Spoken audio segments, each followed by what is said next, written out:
in the trading, interpreting for Paul Bota dari Australia. And then 1 o'clock or 1:30 something until 5.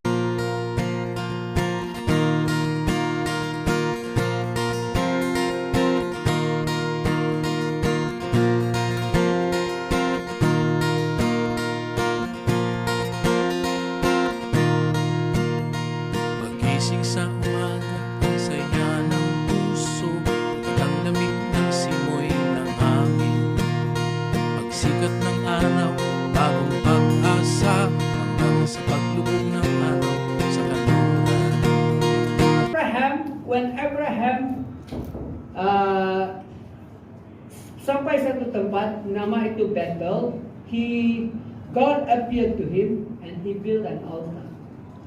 So altar ini adalah setiap kali bila manusia berjumpa dengan Tuhan, mereka akan buat satu altar.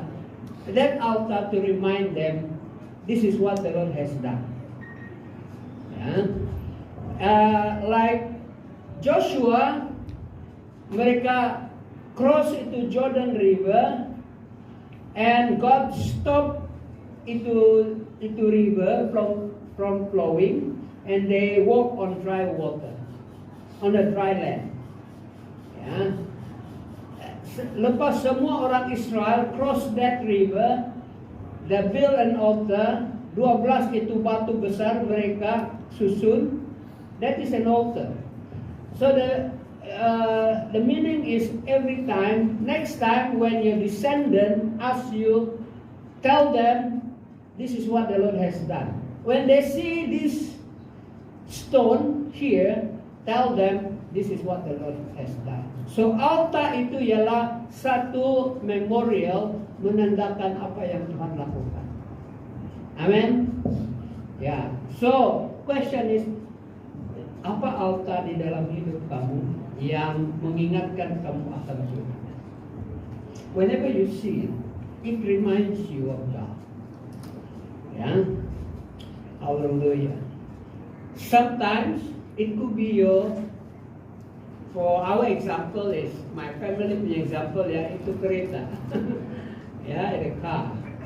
There was one time, kami tiada kereta, sebab kereta yang kami pakai rosak, masuk workshop, tidak pernah siap-siap, so we didn't have car. So we pray to God, God, tidak ada kereta ini. Ya, susah mau pergi church, susah mau pergi kerja, susah saya punya anak-anak pergi sekolah. So God made a miracle. Ya, God made a miracle. So every time saya nampak itu kereta, it reminds me that God understands my problem and He answers my prayer. Answer our prayer. Amen. Amen. So altar in today's situation, it could be anything that reminds you of God. Ya. Dia boleh jadi apa-apa yang boleh mengingatkan kamu akan Tuhan. Amen. Amen. Mungkin juga kadang-kadang kamu ada itu, like me, saya ada scar di sini. Ya, saya ada scar, bekas kena potong. Ya. Sometimes itu pun boleh ingatkan kamu akan kebaikan Tuhan. You know, when I was small, like baby, ya, saya pun lupa sudah, kiri ke kanan, nanti saya cek mana satu. Bila saya masa kecil itu, tiba-tiba I was not, macam mau mati sudah. So my father carry me, ya, jalan kaki. Tidak tahu berapa kilometer itu, dia bawa saya pergi ke klinik paling dekat. Itu klinik saja itu. Ya, dulu. And then bila dia sampai itu klinik, tiada nurse, tiada itu dresser saja dulu.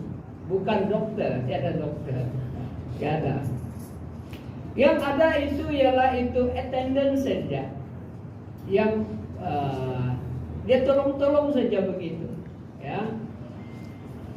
So what they did was Yalah, tiada dokter pun tidak apa, dia orang buat saja. What they did was dia orang cut dia punya di sini, dia kasih masuk itu air.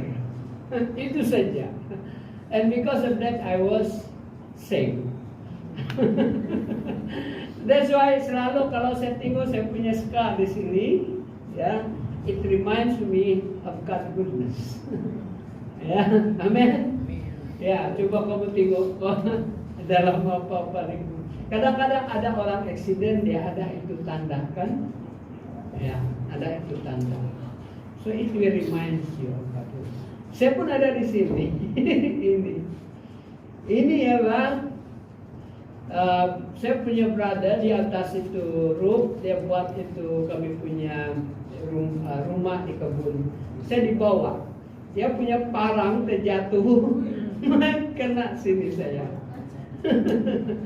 Ya, so every time saya nampak ini, I will be thankful to God. God, thank you. Saya tidak mati. Yeah. So this is what we call altar. Remind you of God. Amen. Penting juga. Ya, bukan kita mau sembah itu altar, it's a reminder, memorial. Amen. Okay, today, very quickly, we don't have much time. Very quickly today is Emmanuel. Ini selalu kamu dengar silakan.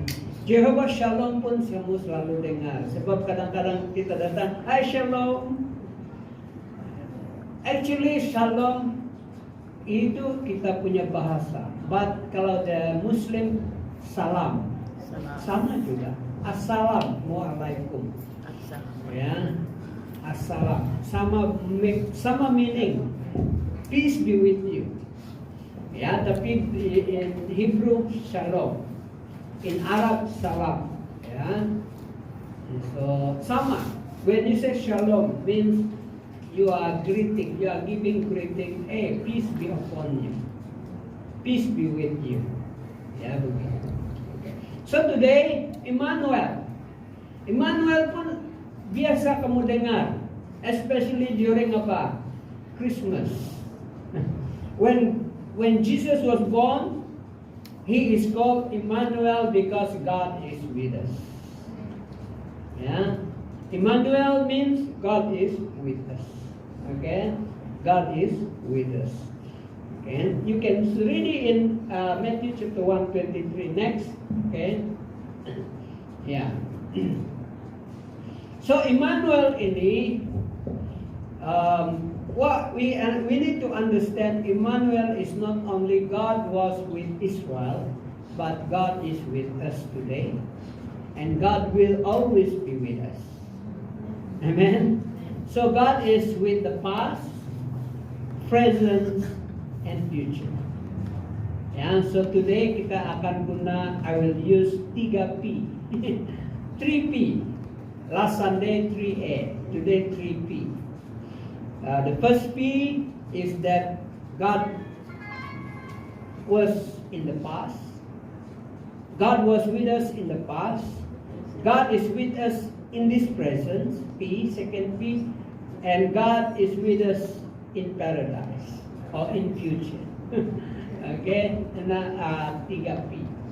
Okay, so next, so this is in Matthew chapter 1:23. Behold, the virgin shall be with a child, and shall bear a son, and they shall call his name Emmanuel, which translates God with us. Okay. Tapi ini actually this one is in Matthew. Bila Yesus lahir, ya, bila Yesus lahir. Tetapi ini verse ini sebenarnya ada di Perjanjian Lama. 100 years before Jesus was born. Okay, next. Yeah. So, okay, next slide. So actually, they happen in Isaiah. Okay, I give you a background. Bagaimana, dari mana ini Emmanuel datang? So during the time, King Ahaz is the king of Judah. Kemudian ada the king of Israel, dia bergabung dengan itu, Syria, mereka mau serang itu Juda. Mereka mau serang Juda, yaitu King Ahaz. Ya. So King Ahaz, at that time Isaiah said, "Hey, God is with you. Don't be afraid. God is with you."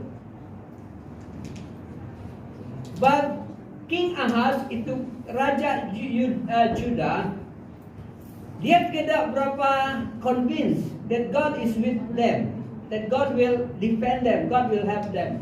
So dia mau buat satu alliance dengan Assyria. Dia minta tolong dengan itu Assyria, to tolong dia.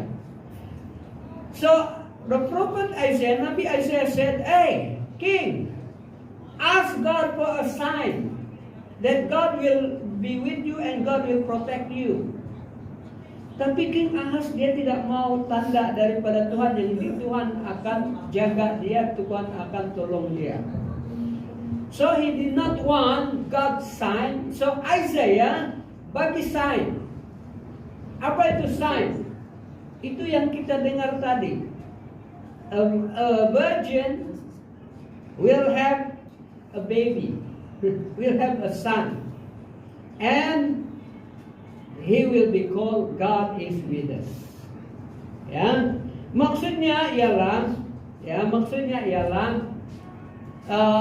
this sign adalah not only on that day but for future, that God Himself will be His people. Amen. God will be with His people. Kenapa? Sebab Tuhan, God is desire, ya. God's desire to be with people, with Dia punya creation. Ya, remember this. Kita punya Tuhan bukan Tuhan yang jauh. Ya, but our God is God who is very near to us. Amen.